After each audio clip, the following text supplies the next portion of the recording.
കർത്താവായ യേശു പാപങ്ങൾക്ക് പരിഹാരം വരുത്തിയ ശേഷം ഉയരത്തിൽ മഹിമയുടെ വലതുഭാഗത്തിരിക്കുന്നു.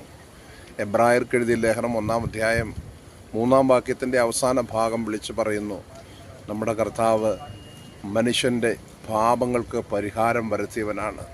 പരിഹാരം വരുത്തുക മാത്രമല്ല, പരിഹാരം വരുത്തിയതിന് ശേഷം അവൻ ഉയരത്തിൽ മഹിമയുടെ ദൈവസിംഹാസനത്തിൻ്റെ വലതുഭാഗത്തിരിക്കുന്നു.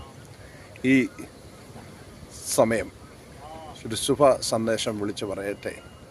മനുഷ്യർ തങ്ങളുടെ പാപത്തിൻ്റെ പരിഹാരത്തിനായി എന്തെല്ലാം മാർഗങ്ങൾ അന്വേഷിച്ച് അവർ വ്യർത്ഥമായ ചിലവുകളിലും വ്യർത്ഥമായ പാതകളിലും സഞ്ചരിക്കുമ്പോൾ പാപത്തിന് പരിഹാരം വരുത്തുവാൻ കഴിയുന്നവൻ ഒരുവനേ ഉള്ളൂ.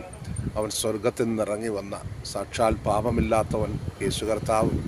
ആ യേശുവിനെ വിശ്വസിക്കുക, എന്നാൽ നിങ്ങൾക്ക് നിത്യസമാധാനം ലഭിക്കും എന്ന ദൈവത്തിൻ്റെ വചനം വിളിച്ചു പറയുന്നു. അത് വെറുതെ പറയുന്നതല്ല. എത്രയോ അനുഭവങ്ങൾ. ഞാനിത് തുടർമാനമായി ഒരേ കാര്യം പറയുവാനുള്ള കാരണം എൻ്റെ ജീവിതത്തിലെ അനുഭവമാണ്. എൻ്റെ ജീവിതത്തെ മാറ്റിമറിച്ച സത്യമാണ്. എൻ്റെ ജീവിതത്തെ പുതിയതാക്കി തീർത്ത ആ ജീവൻ്റെ മാർഗമാണ്. അതുകൊണ്ട് യേശുവിലേക്ക് വരിക. നിങ്ങൾ നേരിടുന്ന സകല പ്രതിസന്ധികളിൽ നിന്നും നിങ്ങൾക്ക് മോചനമുണ്ട്. കാലം വേറെയില്ല. കാലം അവസാനിക്കാറായി. കാലം തീരാറായി. യേശു വരാൻ കാലമായി. യേശു മധ്യാകാശത്ത് തൻ്റെ വിശ്വസിക്കുന്ന ഭക്തന്മാരെ ചേർക്കുവാൻ വേഗത്തിൽ വരാൻ സമയമായി. അതുകൊണ്ട് പ്രിയമുള്ളവരെ, വേഗത്തിൽ കർത്താവിനെ സ്വീകരിക്കുക, കർത്താവിൽ വിശ്വസിക്കുക. നിങ്ങളെ രക്ഷിക്കാൻ അവൻ തയ്യാറാണ്.